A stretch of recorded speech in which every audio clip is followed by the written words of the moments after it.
अब हम पढ़ने जा रहे हैं कि जीन रेगुलेशन जो होता है ना प्रोकैरियोट्स में कैसे होता है, और ये हम ट्रांसक्रिप्शनल लेवल पे पढ़ रहे हैं। ये याद रखना है कि ये जो हम जीन रेगुलेशन पढ़ रहे हैं ना, ये कहाँ पढ़ रहे हैं, हम ट्रांसक्रिप्शनल लेवल पे पढ़ रहे हैं। यानी कि जो अफेक्ट होगा वो ट्रांसक्रिप्शन में होगा। ठीक है, ट्रांसक्रिप्शन लेवल पे हम ये लोग पढ़ रहे हैं जीन रेगुलेशन। और किस में पढ़ रहे हैं हम, ये बैक्टीरिया में पढ़ रहे हैं, प्रोकैरियोट्स में पढ़ रहे हैं।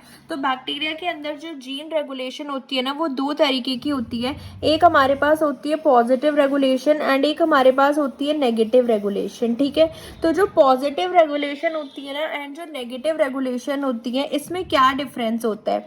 अगर एक्टिवेटर प्रोटीन आके बाइंड हो रहा है तो वो पॉजिटिवली रेगुलेट करता है, यानी कि ट्रांसक्रिप्शन को बढ़ाएगा। ठीक है, लेकिन अगर रिप्रेसर प्रोटीन आके बाइंड हो रहा है तो वो नेगेटिवली रेगुलेट करता है, यानी कि वो ट्रांसक्रिप्शन को कम करेगा अगर यहाँ पे रिप्रेसर आके बाइंड हो रहा है तो। ठीक है, तो ये बस ये बात याद रखनी है कि एक पॉजिटिव रेगुलेशन होता है, एक नेगेटिव रेगुलेशन होता है इन प्रोकैरियोट्स। बैक्टीरिया में हम पढ़ रहे हैं। देखो, ऑपेरॉन मॉडल था एक, ये जैकब और मोनेड ने दिया था, ई कोलाई में दिया था 1961 में। इन्होंने जीन रेगुलेशन को अच्छे से बता रखा है at the level of transcription in the bacterial system में। ऑपेरॉन की डेफिनेशन अगर हम देखें तो ये कैसे डिफाइन होगा। ऑपेरॉन क्या होता है, मतलब एक ऐसी यूनिट होती है डीएनए के ऊपर जहाँ पे हमारे पास ये स्ट्रक्चरल जीन के क्लस्टर प्रेजेंट होते हैं। Structural gene 1, structural gene 2, structural gene 3। यहाँ पे इसमें प्रोमोटर होता है, ऑपरेटर होता है। तो उस पूरे रीजन को हम क्या बोल देते हैं कि ये ऑपेरॉन है। ठीक है, तो इसके पास क्या होता है, स्ट्रक्चरल जीन्स होते हैं, प्रोमोटर होता है and cis acting regulatory sequences होती हैं। ठीक है, जो कि कुछ रेगुलेटरी जीन प्रोडक्ट रिकॉग्नाइज करते हैं। वही है कि कुछ रेगुलेटरी सीक्वेंसेस इसके पास होती हैं। तो ये इस तरीके से होता है। ये पूरा हमारे पास ये स्ट्रक्चरल जीन होता है, जीन 1 हो गया, जीन 2 एंड जीन 3। देन यहाँ पे हमारे पास प्रोमोटर होते हैं, ऑपरेटर होता है एंड यहाँ पे कुछ हमारे पास रेगुलेटरी जीन होते हैं। तो इस पूरे को हम क्या बोलते हैं, ऑपेरॉन बोलते हैं। देन ये ट्रांसक्राइब होता है साइमल्टेनियसली, ये तीनों जीन का ट्रांसक्रिप्शन होता है एंड हमारा एक एमआरएनए बनता है जिसको हम बोलते हैं पॉलीसिस्ट्रॉनिक एमआरएनए, यानी कि तीनों जीन की सीक्वेंसेस होती हैं इस एमआरएनए पे। ठीक है, एंड फिर हमारे 3 डिफरेंट पॉलीपेप्टाइड बन जाते हैं, क्योंकि प्रोकैरियोट्स में पॉलीसिस्ट्रॉनिक एमआरएनए जो है वो हो सकता है। तो ये हमने बात करी किसकी, ऑपेरॉन के बारे में। तो हमारे 3 अलग अलग पॉलीपेप्टाइड बन जाते हैं। अब देखो, प्रोकैरियोट्स में हम जो ऑपेरॉन पढ़ते हैं ना वो 2 पढ़ते हैं। एक तो हम पढ़ते हैं लैक ऑपेरॉन एंड एक हम पढ़ते हैं टीआरपी ऑपेरॉन, ट्रिप्टोफैन का, और एक हम लैक्टोज का ऑपेरॉन पूरा पढ़ते हैं सिस्टम। तो चलो अब हम लैक ऑपेरॉन से स्टार्ट करते हैं। देखो, लैक्टोज जो होता है ना, मिल्क शुगर होता है, जिस बीटा गैलेक्टोसाइड, जो कि इकोलाई यूज करता है अपनी एनर्जी के लिए और कार्बन सोर्स के लिए। लैक्टोज को जब हम तोड़ देते हैं ग्लूकोज एंड गैलेक्टोज में, तब इसको एज अ एनर्जी और कार्बन सोर्स की तरह यूज किया जाता है। और it is metabolised by the product of lactose operon which consist of an operator. अब ये देखो, हम पूरा लैक्टोज का जो ऑपेरॉन है, लैक ऑपेरॉन, उसका स्ट्रक्चर देखते हैं। तो इसके पास क्या होता है ना, ये 3 तो जीन होता है। एक हमारे पास क्या होता है, ये लैक जेड जीन होता है, एक हमारे पास लैक वाई जीन होता है एंड एक हमारे पास क्या होता है, लैक ए जीन होता है। ये 3 हमारे पास स्ट्रक्चरल जीन हो गए। फिर इनका प्रोमोटर होता है एंड इनका ऑपरेटर होता है। इनके ऑपरेटर की जो पोजीशन है ना, वो -5 से +21 तक जाता है ये ऑपरेटर, एंड ये ओवरलैप भी करते हैं प्रोमोटर के साथ। ठीक है, और इसमें ना 3 ऑपरेटर होते हैं, ऑपरेटर 1, 2 एंड 3। ऑपरेटर, ये वाला जो ऑपरेटर होता है ना -5 से +20, ये प्राइमरी ऑपरेटर होता है। ठीक है, यही मेन होता है। एक ऑपरेटर जो है इसके डाउनस्ट्रीम प्रेजेंट होता है, ऑपरेटर 2 होता है, एंड एक ऑपरेटर इसके अपस्ट्रीम प्रेजेंट होता है, इस साइड प्रेजेंट होता है। ठीक है, तो ये तो था इसके बारे में, लैक ऑपेरॉन के बारे में। दूसरा जो हमारा जो यहाँ पे लैक आई होता है ना, लैक आई क्या होता है, ये एक रेगुलेटरी जीन होता है यहाँ पे, एंड इस रेगुलेटरी जीन का प्रोमोटर भी होता है। ये रेगुलेटरी जीन क्या करेगा, ट्रांसक्राइब होता है, ट्रांसक्रिप्शन इसका होता है। ट्रांसक्रिप्शन के बाद ये बना लेता है एमआरएनए एंड देन ये एक लैक रिप्रेसर बनाता है। लैक रिप्रेसर जो होता है ना, ये क्योंकि देखो रिप्रेसर आ गया, अगर रिप्रेसर बाइंड करेगा तो ये नेगेटिवली रेगुलेट करेगा इसको, है ना। तो लैक रिप्रेसर यहाँ पे आ जाता है। एंड ये जो लैक जेड होता है, ये बीटा गैलेक्टोसाइडेज ट्रांसलेट करता है, बीटा गैलेक्टोसाइडेज बनाएगा एंड देन लैक वाई परमेज बनाता है, एंड जो लैक ए होता है वो क्या बनाता है, ट्रांस एसिटाइलेज बनाता है। ठीक है, तो बस इसके बारे में यही था कि पूरा जो लैक ऑपेरॉन है ई कोलाई का, इसका स्ट्रक्चर ऐसा होता है। अब हम इसका रोल देखते हैं कि ये काम कैसे करता है। और ये भी देखो कि जो ऑपरेटर 2 होता है ना, ये ऑपरेटर 2 जो होता है वो +410 पे प्रेजेंट होता है यहाँ पे डाउन स्ट्रीम इसके, एंड ऑपरेटर 3 जो होता है -90 पोजीशन पे होता है इसके, यहाँ पे होता है इसके अप स्ट्रीम होता है। और इन दोनों का इतना ज़्यादा रोल नहीं है 2 और 3 का। ऑपरेटर 1 जो होता है उसकी ज़्यादा एफिनिटी होती है, क्योंकि ये जो लैक रिप्रेसर आप देख रहे हो ना यहाँ पे, ये लैक रिप्रेसर इस ऑपरेटर से जाके बाइंड करेगा। तो ये तो था इसके बारे में एक बेसिक कि हाँ इसका जो स्ट्रक्चर है वो कैसा दिखता है। अब हम इसकी जो है वर्किंग देखते हैं। देखो जो लैक्टोज होता है ना, ये क्या होता है, एक डाइसेक्राइड होता है जिसके पास गैलेक्टोज एंड ग्लूकोज आपस में जुड़े हुए होते हैं β14 ग्लाइकोसिडिक लिंकेज से। ठीक है, ये हमें पता है इसका स्ट्रक्चर। जो लैक्टोज होता है गैलेक्टोज एंड ग्लूकोज से मिलके बना हुआ है, β14 ग्लाइकोसिडिक बॉन्ड है। तो ये जो लैक जेड होता है ना, जो हमने यहाँ पे देखा कि लैक जेड क्या बनाता है, बीटा गैलेक्टोसाइडेज बनाता है। लैक जेड जो ये बीटा गैलेक्टोसाइडेज बनाता है ना, इसका काम क्या होता है, एक तो ये लैक्टोज को ब्रेक करता है गैलेक्टोज एंड ग्लूकोज में, लैक्टोज को ब्रेक करना इसका काम होता है बीटा गैलेक्टोसाइडेज का। दूसरा इसका काम होता है लैक्टोज को एलोलैक्टोज में कन्वर्ट कर देता है, इसको आइसोमेराइज कर देता है, लैक्टोज को आइसोमेराइजेशन फॉर्म में कन्वर्ट कर देता है एलोलैक्टोज में। ठीक है, इसमें क्या होता है ना, एलोलैक्टोज में ये लैक्टोज की क्या होती है, आइसोमेराइज फॉर्म होती है एलोलैक्टोज, जिसमें जो लिंकेज फॉर्म होती है ना दोनों के बीच में, वो होती है β16 ग्लाइकोसिडिक लिंकेज। आइसोमेरिक फॉर्म होती है लैक्टोज की, एलोलैक्टोज। तो ये काम कौन कर रहा है, बीटा गैलेक्टोसाइडेज कर रहा है, यानी कि ये वाला जीन कर रहा है बीटा गैलेक्टोसाइडेज। और ये याद रखना, ये जो ये होता है ना बीटा गैलेक्टोसाइडेज जो होता है, ये स्मॉल अमाउंट में हमेशा प्रेजेंट मिलेगा, यानी कि ये थोड़े से अमाउंट में जो ई कोलाई है उसके अंदर ये प्रेजेंट होता है, उसकी सेल के अंदर जो है बीटा गैलेक्टोसाइडेज जो है वो प्रेजेंट होता है, वाइल्ड टाइप ई कोलाई में ऑलरेडी प्रेजेंट होता है। ठीक है, ये एक्टिवेट हो या ना हो, लेकिन स्मॉल अमाउंट में ये हमेशा प्रेजेंट होता है बीटा गैलेक्टोसाइडेज। फिर हम देखते हैं लैक वाई का काम क्या होता है। लैक वाई जीन जो होता है ना, ये बीटा गैलेक्टोसाइड परमिएज होता है। ये क्या करता है, ये लैक्टोज की सेल के अंदर एंट्री कराता है। ये देखो ई कोलाई सेल है, ठीक है, तो ये यहाँ पे होता है परमिएज, इसकी सेल की मेम्ब्रेन पे प्रेजेंट होता है एंड लैक्टोज को सेल के अंदर ट्रांसपोर्ट कराता है with the help of hydrogen के जो ये प्रोटॉन्स होते हैं ना, हाइड्रोजन आयन कपल्ड प्रोसेस होता है ये। तो जैसे हाइड्रोजन के आयन एंटर करते हैं ना, उसी के साथ साथ जो लैक्टोज होता है ना वो भी एंट्री कर जाता है।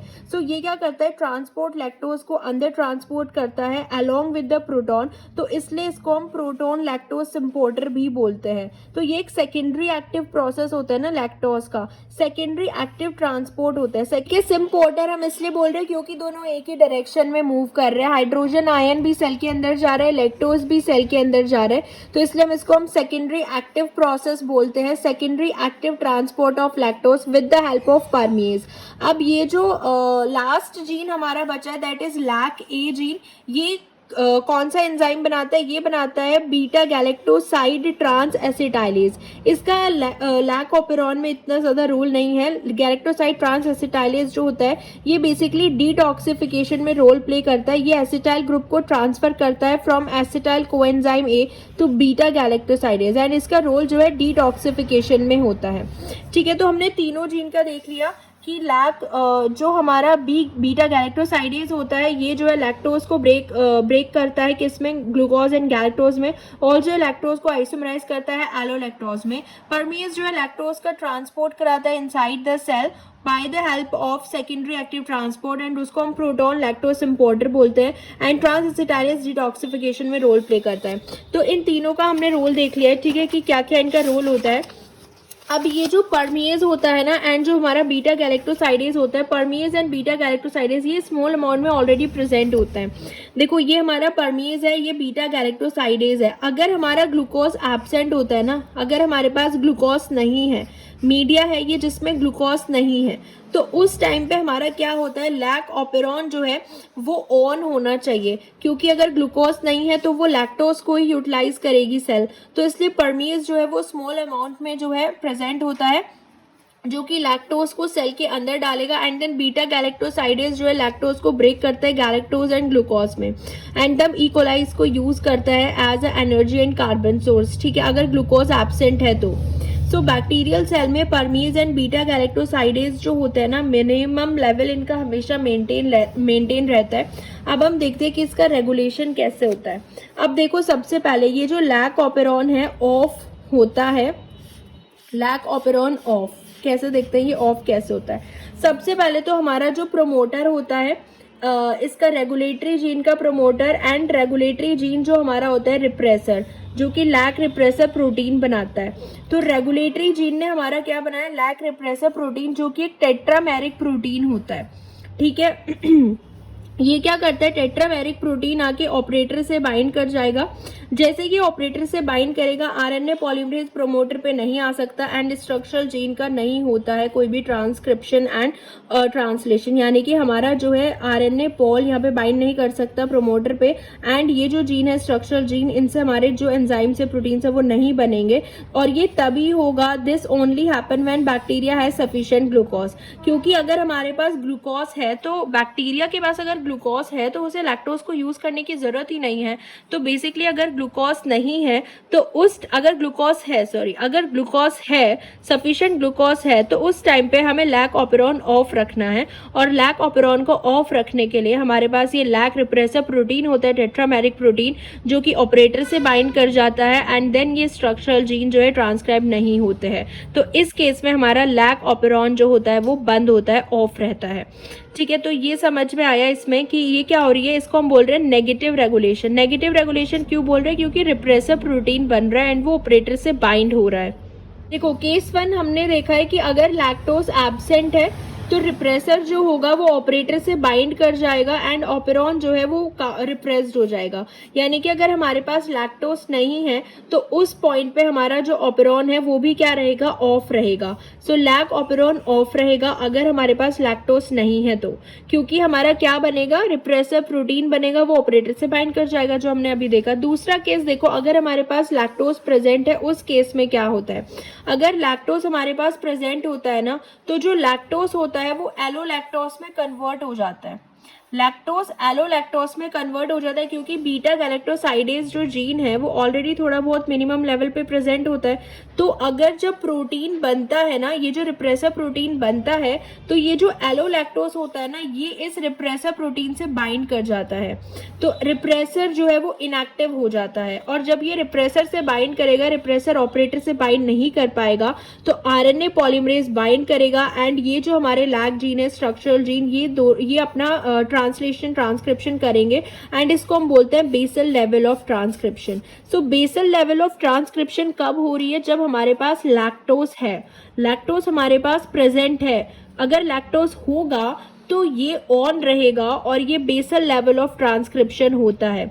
तो देखो एक चीज इसमें याद रखने वाली है, एक चीज इसमें जो याद रखने वाली है वो ये है कि अगर लैक्टोज प्रेजेंट है तो हमारा लैक ऑपेरॉन जो है वो क्या होगा, ऑन होगा। लैक्टोज प्रेजेंट तो लैक ऑपेरॉन ऑन। और अगर हमारा लैक्टोज एब्सेंट है, लैक्टोज नहीं है, तो हमारा लैक ऑपेरॉन ऑफ है। ये तो सिंपल सा, अगर है तो ऑन है, नहीं है तो ऑफ है, ये एकदम सिंपल है इसमें। दूसरा, ये हम नेगेटिव रेगुलेशन इसलिए बोलते हैं क्योंकि इसमें रिप्रेसर बन रहा है। ठीक है, और तीसरी बात ये कि जो ये लैक्टोज बनता है ना, लैक्टोज जो हमारे पास प्रेजेंट है, ये एलोलैक्टोज में कन्वर्ट हो जाता है एंड एलोलैक्टोज क्या करता है, रिप्रेसर से बाइंड करेगा। रिप्रेसर से बाइंड करने के बाद रिप्रेसर इनएक्टिव हो जाएगा। रिप्रेसर इनएक्टिव होते ही ऑपरेटर से बाइंड नहीं करेगा और हमारा जो लैक ऑपेरॉन है इसलिए वो ऑन रहता है, क्योंकि ये एलोलैक्टोज रिप्रेसर को इनएक्टिव कर देता है। अगर लैक्टोज नहीं है, इसमें हमारा जो रिप्रेसर बनता है वो एक्टिव फॉर्म में होता है। तो इसमें एक तो ये बात याद रखनी है कि एक सिंपल रूल याद रख लो कि लैक्टोज है तो ऑन है, लैक्टोज नहीं है तो ऑफ है लैक ऑपेरॉन। ठीक है, दूसरी बात, इसमें जो रिप्रेसर होता है लैक्टोज में वो एक्टिव फॉर्म में प्रेजेंट होता है।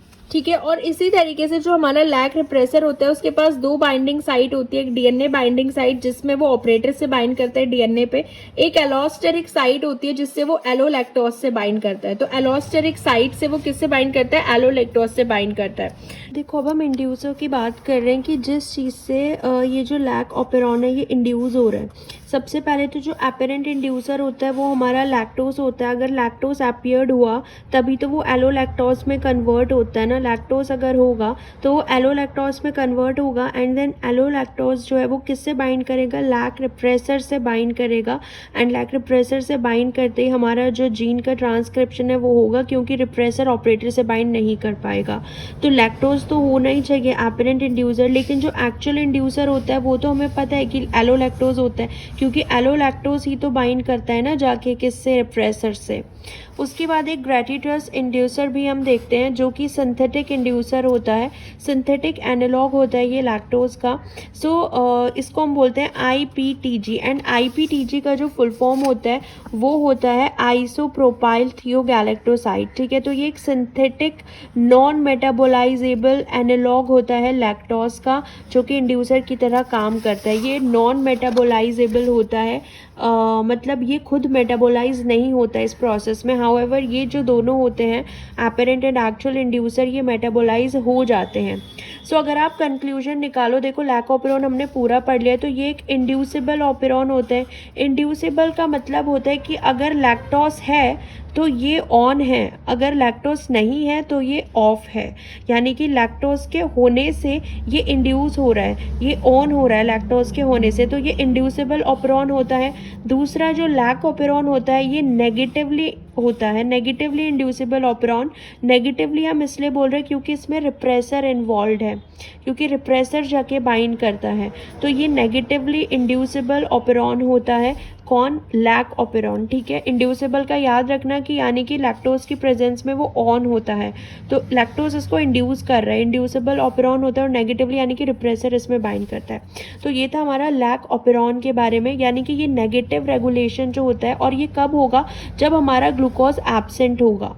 तो लैक्टोज को जो है E coli as a use करता है अपनी एनर्जी सोर्स, है ना, और एज अ कार्बन सोर्स। अगर ग्लूकोज नहीं होगा तब ये होगा। ठीक है, अब हम देखते हैं पॉजिटिव रेगुलेशन। देखो नेगेटिव रेगुलेशन हमने देख लिया, लैक ऑपेरॉन का ना पॉजिटिव रेगुलेशन भी होता है। एक हमारे पास रेगुलेटरी जीन होता है जिसको हम बोलते हैं कैप जीन। कैप जीन जो है वो एक प्रोटीन बनाता है, कैप प्रोटीन। कैप प्रोटीन जो होता है कैटाबोलाइज्ड एक्टिवेटर प्रोटीन इसको बोलते हैं, कैप प्रोटीन। इसको हम CRP भी बोलते हैं। CRP मतलब साइक्लिक AMP रिसेप्टर प्रोटीन, और CAMP रिसेप्टर प्रोटीन भी बोलते हैं। ठीक है, तो CRP और ये जो कैप प्रोटीन होता है ये क्या होता है, एक रेगुलेटरी जीन से बना है, कैप जीन से कैप प्रोटीन बन गया। ये किससे बाइंड करता है, प्रोमोटर के पास एक रेगुलेटरी सीक्वेंस होती है ना, वहाँ पे जाके ये बाइंड करता है एंड ये भी ट्रांसक्रिप्शन को इनिशिएट करता है। तो बेसल लेवल ऑफ ट्रांसक्रिप्शन तो तब हो रहा था जब हमारा लैक्टोज प्रेजेंट था। लैक्टोज प्रेजेंट था तो हमारा लैक ऑपेरॉन जो है वो ऑन था एंड हमारा बेसल लेवल ऑफ ट्रांसक्रिप्शन हो रहा था उस पॉइंट पे। और ये क्या करता है, अगर कैप जीन कैप प्रोटीन होगा तो ये क्या करेगा, अबव बेसल लेवल ट्रांसक्रिप्शन करेगा। देखो पहले कैप के बारे में जान लेते हैं। ये होमोडाइमर था एंड रिप्रेसर का है वो क्या था, होमोटेट्रामर था। ये हमारा होमोडाइमर होता है, इस तरीके का होमोडाइमर होता है ये। इसके पास एक DNA बाइंडिंग मोटिफ होता है जिसको हम बोलते हैं हेलिक्स टर्न हेलिक्स। ठीक है, मोटिफ ये कुछ सीक्वेंसेस होती हैं। सो DNA बाइंडिंग मोटिफ होता है हेलिक्स टर्न हेलिक्स। तो ये एक एक्टिवेटर की तरह काम करता है। तो क्योंकि कैप किसकी तरह काम कर रहा है, एक एक्टिवेटर की तरह काम कर रहा है ना, इसलिए हम इसको क्या बोलते हैं, positive regulation of lac operon, क्योंकि यहाँ पे एक्टिवेटर इन्वॉल्व है। लैक ऑपेरॉन में रिप्रेसर इन्वॉल्व था, इसलिए हम उसको नेगेटिवली रेगुलेटेड बोल रहे थे। तो इसमें एक्टिवेटर इन्वॉल्व होता है कैप। देखो अगर कैप CAMP के साथ मिल गया तो ये एक्टिव होगा कैप।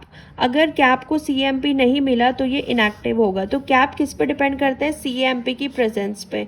तो CAMP अगर होगा तो कैप क्या होगा, एक्टिव होगा। CAMP अगर नहीं होगा तो कैप जो है वो इनएक्टिव होगा। ये था कैप के बारे में, जो कि एक रेगुलेटरी जीन से मिलके, एक रेगुलेटरी जीन से एक्सप्रेस होकर एक प्रोटीन बनता है, कैप प्रोटीन, जो एज अ एक्टिवेटर काम करता है। और अब हम पढ़ रहे लैक, देखो अभी हम लैक ऑपेरॉन ही पढ़ रहे हैं जिसमें हम पॉजिटिव रेगुलेशन देख रहे हैं उसका बाय कैप प्रोटीन। ठीक है, जो कि एक एक्टिवेटर की तरह काम करता है। और जब ये DNA से बाइंड करता है ना, कैप प्रोटीन DNA को बेंड भी कर देता है बाय 80 डिग्री। ठीक है, देखो कैप बाइंडिंग साइट कहाँ पे होती है, यहाँ पे होती है। ये हमारा प्रोमोटर है, ऑपरेटर है, देन ये हमारे स्ट्रक्चरल जीन है, lac Z, lac Y and lac A। यहाँ पे होती है हमारे पास कैप बाइंडिंग साइट। प्रोमोटर से यहाँ पे होती है कैप बाइंडिंग साइट, ठीक है। ये डीएनए में ही होती है, प्रोमोटर के अपस्ट्रीम होती है, ठीक है। जहाँ हमारा प्रोमोटर होता है ना, ये स्ट्रक्चरल जीन वाला प्रोमोटर, ये इसके अपस्ट्रीम होती है, यहाँ पे होती है ये कैप बाइंडिंग साइट, यानी कि यहाँ पे हमारा जो कैप प्रोटीन है वो बाइंड करेगा। और इसकी पोजीशन भी दे रखी है -61 पे होती है, इस साइड होती है अपस्ट्रीम। अब इसमें हम देखते हैं कि पॉजिटिव रेगुलेशन होता कैसे है। देखो कैप जीन जो होगा ना, यहाँ पे ये कैप जीन प्रेजेंट है। कैप जीन जो रेगुलेटरी जीन होता है उसका अपना प्रोमोटर होगा एंड ये रेगुलेटरी जीन होता है। तो रेगुलेटरी जीन क्या करेगा, अपना क्या बना लेगा, कैप प्रोटीन बना लेगा, जो कि एक इस तरीके का डाइमर होता है। और ये जो एक्टिवेटर होता है ना, ये इनएक्टिव फॉर्म में प्रेजेंट होता है।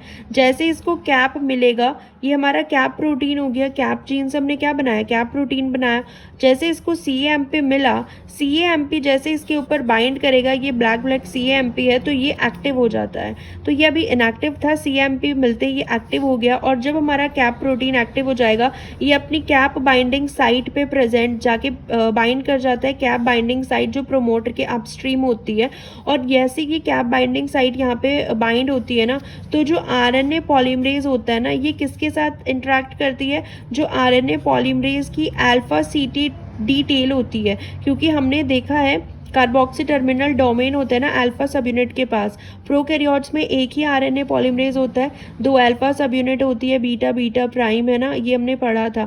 तो जो RNA पॉलीमरेज की अल्फा सब यूनिट के पास कार्बोक्सी टर्मिनल डोमेन होता है ना, उसके साथ ये कैप क्या करता है, बाइंड करता है, ये कैप इंटरैक्ट करता है, जिसकी वजह से ये जो RNA पॉलीमरेज है ना, ये बहुत टाइटली प्रोमोटर पे बाइंड होता है एंड जो ट्रांसक्रिप्शन होती है वो अबव बेसल लेवल होती है, higher than the basal rate होती है। अगर कैप जीन होगा, यानी कि अगर CAMP होगा, कैप एक्टिव होगा, तो ये होगा अबव बेसल लेवल, ठीक है, higher than the basal rate होगा।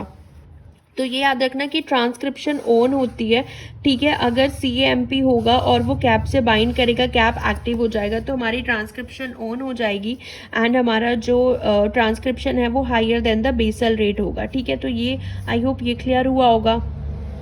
अब ये जो कैप होता है ना, ये कौन रिकॉग्नाइज करता है, अल्फा CT टेल जो होती है, यानी कि carboxy terminal domain alpha subunit का, वो रिकॉग्नाइज करता है एंड इसकी बाइंडिंग जो है वो बहुत ज़्यादा एफिशिएंट हो जाती है, वही मैंने भी बताया, ठीक है। अब देखो ग्लूकोज का क्या इफेक्ट होता है, हमने दोनों देख लिया, हमने कैप के बारे में देख लिया, रिप्रेसर के बारे में देख लिया। कैप जो है वो एक्टिवेटर होता है, पॉजिटिवली रेगुलेट करता है। ग्लूकोज कैसे अफेक्ट करता है, देखो अगर ग्लूकोज का कंसेंट्रेशन ज़्यादा होता है ना, तो CAMP का कंसेंट्रेशन कम होगा। और अगर आप खुद ही देखो, अगर CAMP कम अमाउंट में है तो हमारा कैप तो इनएक्टिव होगा, क्योंकि कैप को तो CAMP चाहिए। तो ग्लूकोज की प्रेजेंस में कैप नहीं चलेगा, कैप इनएक्टिव होगा। और जब ग्लूकोज कम कंसेंट्रेशन में होगा, कैप ज़्यादा होते हैं हमारे पास CAMP, और इसलिए जो है हमारा जो एक्टिव होगा वो कैप जो है वो एक्टिव हो जाएगा, क्योंकि वो CAMP से ही एक्टिव होता है। तो ग्लूकोज और कैप प्रोटीन और ग्लूकोज के बीच में जो है कैसे होते हैं, इन्वर्सली होते हैं एक दूसरे के, कि ग्लूकोज है तो कैप इनएक्टिव होगा, ग्लूकोज नहीं है तो कैप एक्टिव होगा, क्योंकि ग्लूकोज और CAMP कनेक्टेड है ना, ग्लूकोज ज़्यादा तो CAMP लो। तो ये समझ में आया ग्लूकोज इफेक्ट। देखो अब हम देखते हैं एक चीज़, अब हम अच्छे से देखते हैं कि देखो अगर ग्लूकोज एब्सेंट है, अब आप समझो अच्छे से कि हमारे पास ग्लूकोज नहीं है, तो अगर ग्लूकोज नहीं है तो हमारे पास क्या है, CAMP के लेवल है, CAMP है तो कैप भी है, तो यानी कि कैप जो है वो एक्टिव है, ठीक है। और अगर हमारे पास लैक्टोज भी प्रेजेंट है, अगर लैक्टोज है हमारे पास, तो वो एलोलैक्टोज में कन्वर्ट होगा एंड एलोलैक्टोज रिप्रेसर से बाइंड करेगा एंड हमारा ट्रांसक्रिप्शन ऑन होगा। सो दोनों ही केस में देखो हमारा बेसल लेवल इसमें होगा, ऑन होगा, एंड ग्लूकोज एब्सेंट होने की वजह से हमारा जो कैप एक्टिवेटर है वो भी ऑन रहेगा, यानी कि वो बहुत एफिशिएंट बाइंडिंग करा देगा। तो इस केस में हमारा जो बेसल लेवल होता है वो above basal level of transcription चला जाता है। तो आप दोनों में देखो रिलेट करके देखो, ठीक है। देखो ये तो हमारा हो गया। अब चलो ये वाला देखते हैं कि अगर ग्लूकोज प्रेजेंट है, आप खुद ही देखो, अगर हमारे पास ग्लूकोज होगा, ग्लूकोज प्रेजेंट है, तो यानी कि हमारे पास CAMP जो है वो क्या है, एब्सेंट है। ग्लूकोज अगर प्रेजेंट है, CAMP हमारे पास नहीं है, और अगर CAMP हमारे पास नहीं है तो हमारा जो कैप होगा वो क्या है, इनएक्टिव है। तो यानी कि एक्टिवेटर तो हमारे पास है ही नहीं, लेकिन लैक्टोज प्रेजेंट है, लैक्टोज अगर प्रेजेंट है तो ये एलोलैक्टोज में कन्वर्ट होगा। एलोलैक्टोज क्या करेगा, रिप्रेसर को क्या कर देगा, ब्लॉक कर देगा, और फिर हमारा जो है ट्रांसक्रिप्शन होगा। तो इस केस में हमारा बेसल लेवल ऑफ ट्रांसक्रिप्शन होगा। लैक्टोज अगर है तो बेसल लेवल ऑफ ट्रांसक्रिप्शन तो होना ही होना है, लेकिन अगर ग्लूकोज है लैक्टोज के साथ तो वो अबव बेसल लेवल नहीं जाएगा, लेकिन अगर ग्लूकोज नहीं है तो वो अबव बेसल लेवल चला जाएगा। दोनों केस में आप सिनेरियोज देखो, क्योंकि मैंने पूरा ओवरव्यू बता दिया है, ठीक है। सो अगर ग्लूकोज और लैक्टोज दोनों प्रेजेंट हैं तो दोनों ही प्रेजेंट है, तो यानी कि जो हम प्रेफरेंस देंगे ना वो हम ग्लूकोज को देंगे पहले। इसमें ये और याद रखो कि अगर ग्लूकोज और लैक्टोज दोनों प्रेजेंट होते हैं तो जो प्रेफरेंस मिलती है ना वो किसको मिलती है, ग्लूकोज को मिलती है। Preferability is given to the glucose first. इसको हम ग्राफ से भी देखते हैं। देखो अगर ग्लूकोज प्रेजेंट होगा ना तो हम प्रेफरेंस हमेशा ग्लूकोज को देंगे।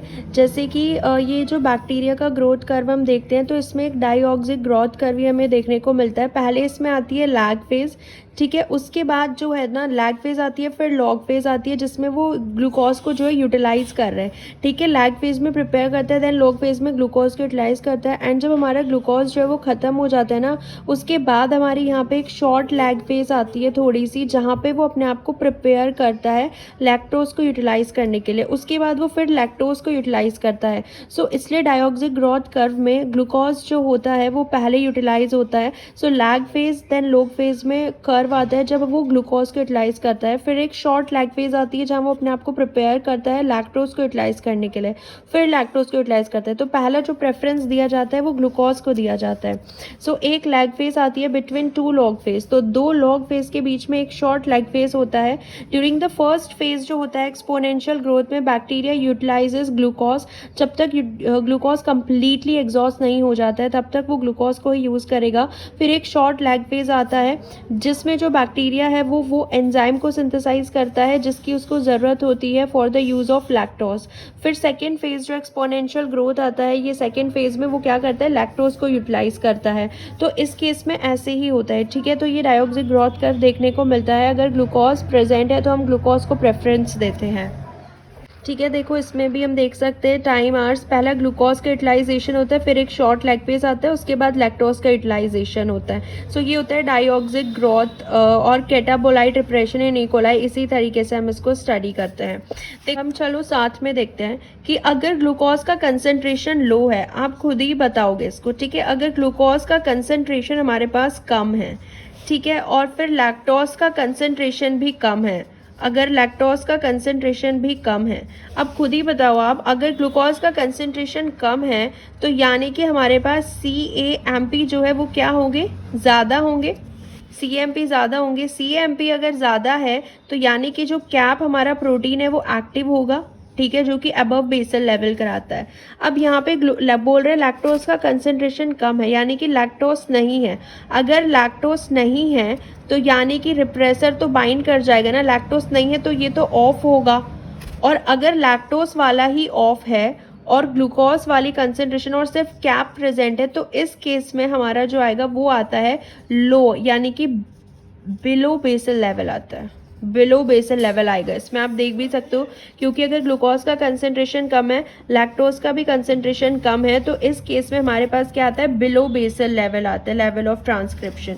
इसको आप खुद ही अंदाज़ा लगा सकते हो। अब देखो इसमें बोल रहा है कि ग्लूकोज का लो है, अगर ग्लूकोज का लो कंसंट्रेशन है तो कैप हाई होगा, कैप तो एक्टिव है, ठीक है। कैप के एक्टिव होने से नहीं होता है, लैक्टोज भी होना चाहिए हाई लेवल ऑफ ट्रांसक्रिप्शन के लिए। तो इसमें इन्होंने बोल दिया है कि लैक्टोज भी हाई है। अब देखो यहाँ पे कैप तो एक्टिव है, लेकिन अगर हमारे पास लैक्टोज हाई होगा तो यानी कि वो एलोलैक्टोज पे कन्वर्ट हो जाएगा एंड एलोलैक्टोज रिप्रेसर को क्या कर देगा, बाइंड कर देगा। तो अगर लैक्टोज है तो ऑन होगा, तो हमारा लैक्टोज वाला भी ऑन है एंड जो कैप है वो भी एक्टिव है। तो इसमें हमारा आ जाएगा above basal level of transcription, ठीक है, basal level, above basal level of transcription. So इस तरीके से हम स्टडी कर सकते हैं। इसमें आ जाता है above basal level of transcription.